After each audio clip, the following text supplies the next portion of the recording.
Hello and welcome to part 2.4.2.9, complete review of the word L in Strong's Concordance of the Hebrew, H410. This is a continuing series in the Council of the Gods. In this long section, we continue to review the title L.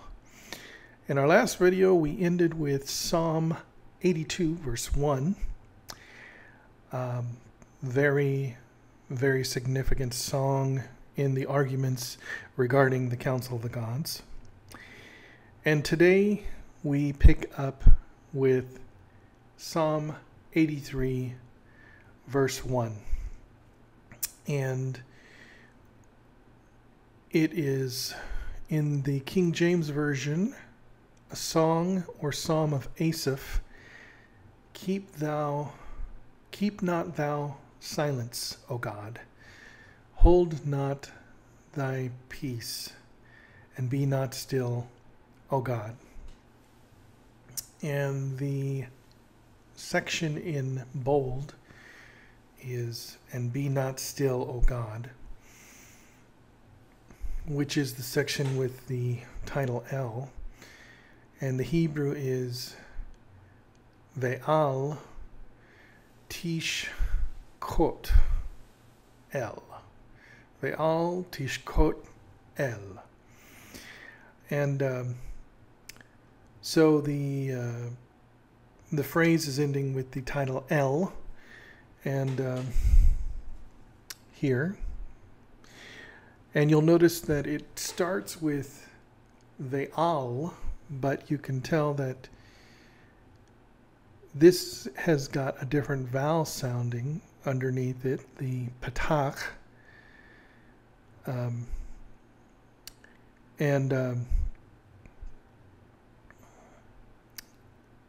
then we have this connector for the two, for the prefix in this other word here, which is a stress mark. Now, also note that it starts with the word Elohim. So if you were to look at this particular verse in the Blue Letter Bible, which we'll pull that up right now.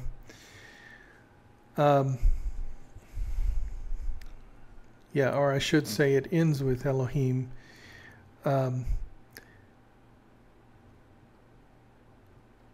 this is Psalm 82:1. Sorry. Let's pull up 83:1. Yeah, so I was correct the first time. The Elohim is at the beginning of the phrase. And so this is, a song, a psalm of Asaph. And then keep thou not silence, O God. But really the title Elohim is first. Elohim, El, Dami, Lach. So this is, saying God, not, basically down here it's, I don't know that word. Let's look it up.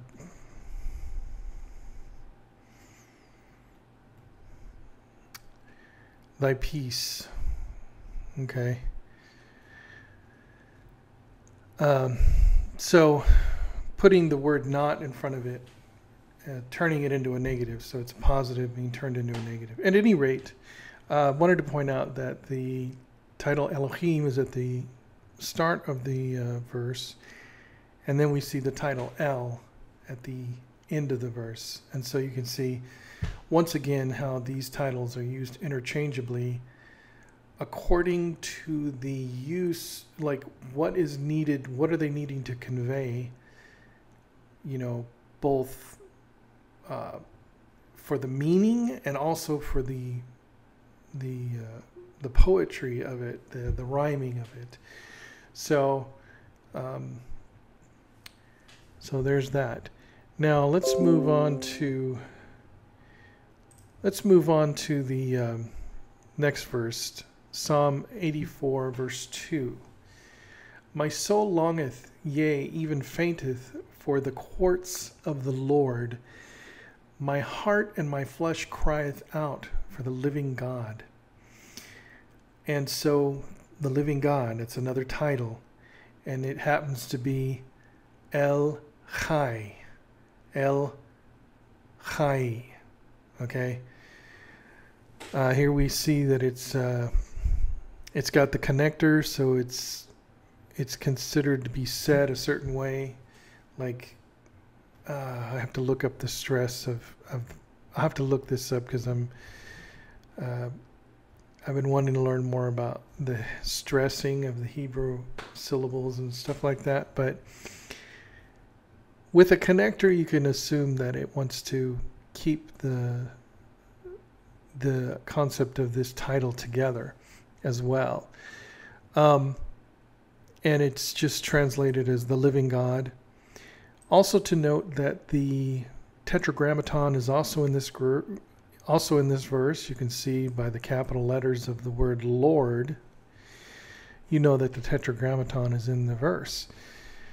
The compound used with El, of course, is Chai, and we're translating El as simply God, capital G, and in the grouping of El. Now, this grouping will become more apparent later on when we kind of go over the uses of El, which if it hasn't become apparent already, in Hebrew, they don't just use El all the time, you know, as you'll see in this next verse, which is going to be Ha-El. So, but let's take a look at 84 verse 2. And, you know, that you can see the tetragrammaton right here, Yud He Vav He. And so the living God is at the end of the verse, El Chai, right here. And so, you know, the translation, you know, my soul longeth, yea, even fainteth for the courts of Adonai, okay, which is how the Orthodox Jews pronounce the name of the Lord out of respect for its sacredness. But coming up, you're going to see how that terminology, Adonai, how it shows up in the English transliteration as well, which is quite interesting. But again, the tetragrammaton being used in parallel with the title El Chai. Okay, so we have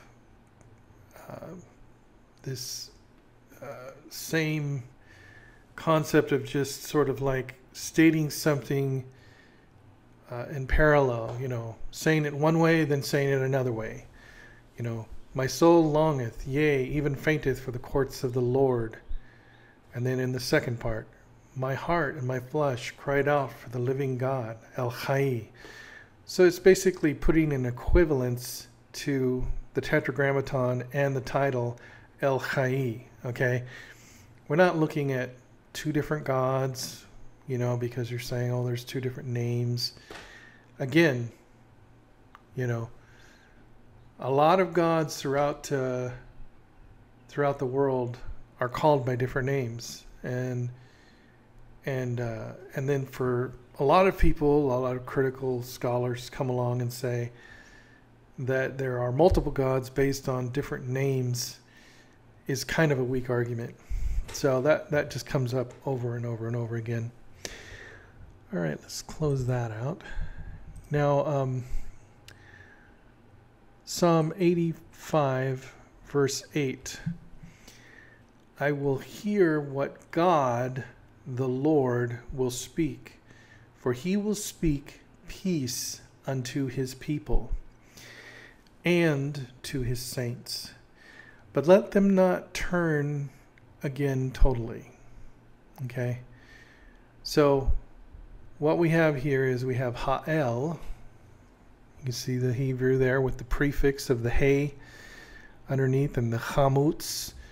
for the vowel sound, ha, ha, and then el, ha-el, which is the God. And it comes up again and again, which is, this is a definitive, which this is not any God. This is not just a God. This is the God. Okay, the God. Okay. So it's not just saying, oh, the God, you know, lowercase t, H-E, the. No, this is capital T-H-E, the God. You know, this is the only God. This is the one and only God. Okay? So it's a very significant title, Ha-El. And then, of course, we also have the Tetragrammaton in this verse as well. And so this is going into a translation of God with a capital G. And then we are grouping it under the Ha-El grouping. Now let's take a look at the verse in the Hebrew. Let's see, where's that Tetragrammaton? Right there. So you'll notice that it's preceded by the title Ha-El. Ha-El Adonai. Ha-El Adonai. Okay. Ki Yidaber. Okay. For he will speak. So it's translating, I will hear what God, the Lord. Okay, so they're putting it as, they're putting the in front of Lord, which is the Tetragrammaton. But in the literal translation of this, you would put the in front of El, the God. So to just say, I will hear what the God, Adonai. Okay. A lot of times, and I don't know if I brought this up before, but when you see the Tetragrammaton, Yud-Heh-Vav-Heh, they translate it, the Lord, you know, capital L, capital O, capital R, capital D. But the word the is never in the translation, even though they say the Lord. No, the Tetragrammaton, referred to as Adonai, is the name. You know, it's not just a title, it's the name in respect to the character of God, which I continue to study, and you know, these, you know, God being as mysterious as he is, this title is mysterious as well. And so in getting into some of the Hasidic teachings and the Orthodox, you know, I'm learning a little bit, just a little bit about the name of God. But not enough to really talk about it yet. But enough to say that when you see the Tetragrammaton, and they always put the word the in front of the Tetragrammaton, it's like, I think there are some cases where it says ha, Yud-Heh-Vav-Heh, but I have to look those up. But in this case, it does not. It says ha-el Yud-Heh-Vav-Heh, or as some would pronounce Yehovah. We say Adonai, okay? Ha-el Adonai, the God Adonai, okay? Not any God, oh, that God over there, Adonai. No, the God Adonai, okay? So I just wanted to point that out. All right, let's see our time, how we're doing on our time here. Okay, we got some more time, so let's go on to the next verse. And let me just check my notes real quick, make sure I'm not missing anything. Yeah, the Hebrew is the God, Yud-Heh-Vav-Heh. Okay, so we'll move on to the next title of God, which is El Rachum, and it is Psalm 86, verse 15. Oh, have a call there. Okay, that was a very important call with my number one client, my wife. I love her. Okay. But here we are back at Psalm 86, verse 15, which reads, Be thou, O Lord, but thou, O Lord, are a God full of compassion and gracious, long-suffering, and plenteous in mercy and truth. Amen. Sorry, I got a little excited there. A lot of good things in this verse regarding the nature of God. What we see is again El Rachum, and translated God full of compassion. Also, we see that the title Lord is in the translation where it says, But thou, O Lord. But you'll notice the Lord is not capitalized. It's capital L, lowercase o, lowercase r, lowercase d. And that is the actual Hebrew for the word Adonai.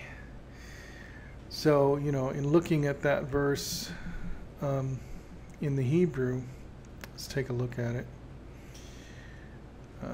86:15, here we are. There's the word right there, second word in the verse, Adonai. And again, this is the word that conservative, Orthodox, Hasidic use when they're pronouncing the Tetragrammaton. So in this case, it happens to be in the verse here. So this verse, Ve'ata Adonai El Rachum, Rachum. So Lord, God of compassion. So that's kind of like one full title. Adonai El Rachum, But again, this is the compound. The compound for the word El here is Rachum, meaning compassion. And El in this sense is translated with a capital G, as in God, capital G. And so then we see that, let's see what else. What else do I have notes on? I have grouped in the grouping of L, and I'm just noting that the use of Adonai, capital L, lowercase o, lowercase r, lowercase t, is also used in the verse as well.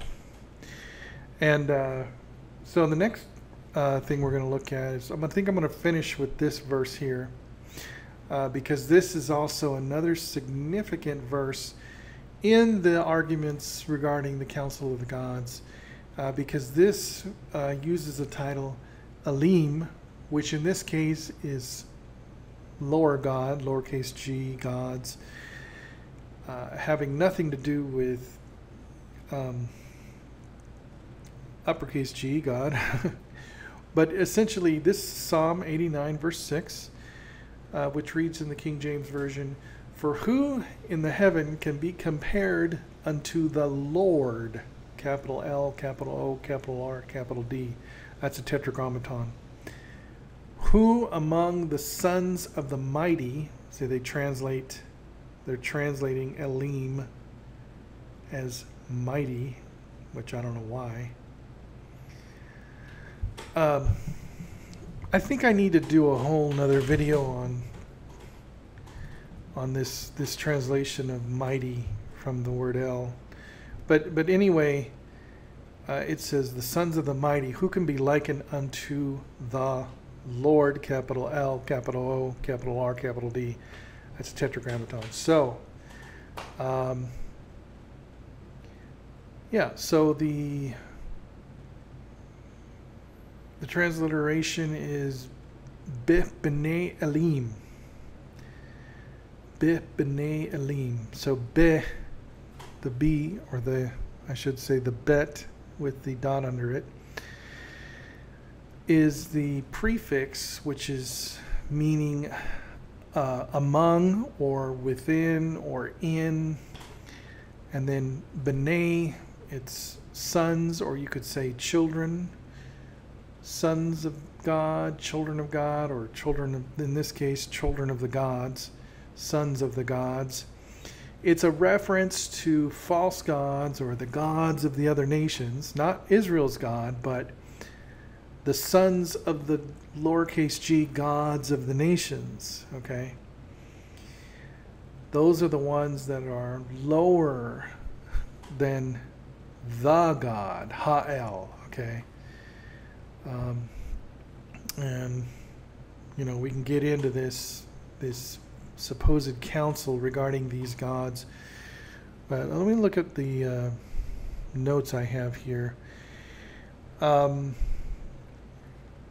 Yeah, we see the tetragrammaton in this twice. We see it in parallel to the Elim. We know that Elim is not referring to God because it's using the tetragrammaton. So let me see I have a long note here, which says, understood of the gods of the other nations. Note the various translations, how some render Elim as God. For instance, the LEB, the Lexham English Bible. Most translations note the plural Elim, but some scholars justify the singular based on the idea of plural of majesty, which seems, in my opinion, that's highly unlikely, because Elim in the Hebrew is clearly the plural of the title El, okay? El, Elim, okay? Those two are singular and plural, okay?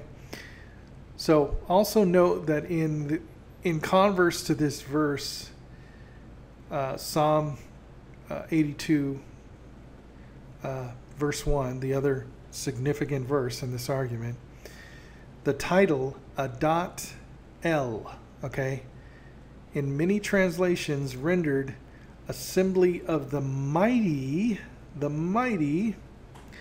when clearly El is in the singular, okay, and could be understood as mighty one, okay, instead of the plural.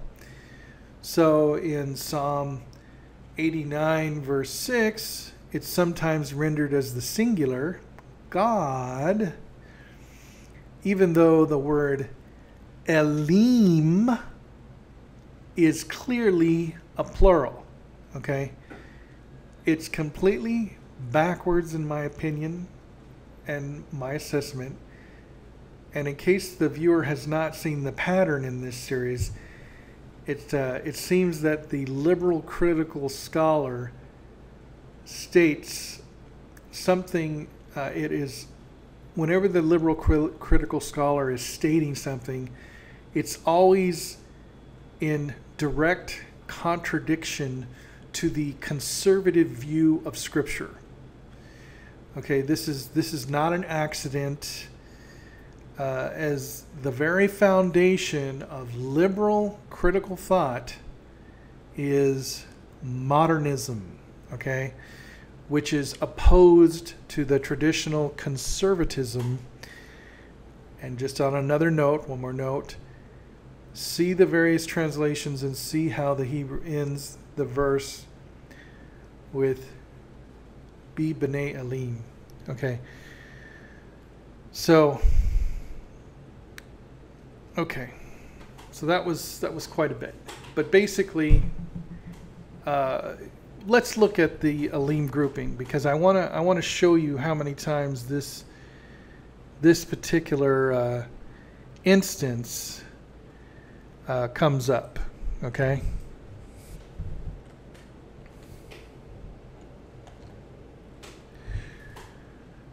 Okay, Alim. Okay, it only comes up 5 times in all of Scripture, okay? And in every single case that we see, it is in reference to the false gods, the other gods, the gods of the nations, okay? It never has to do with anything regarding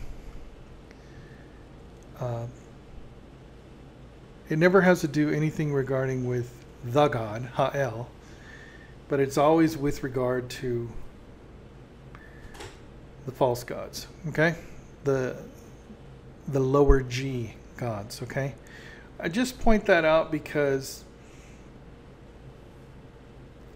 it's in using this verse in other translations, they're mistranslating it. Not just in my opinion, but in a lot of other individuals feel this way as well. Okay, I'm going to go ahead and wrap this up, and we're going to stop right here. I want to thank you all for continuing to view this series. I hope to complete this series this year, but as you know, with the quarantine and a lot of stuff going on, there's been a lot of movement. Like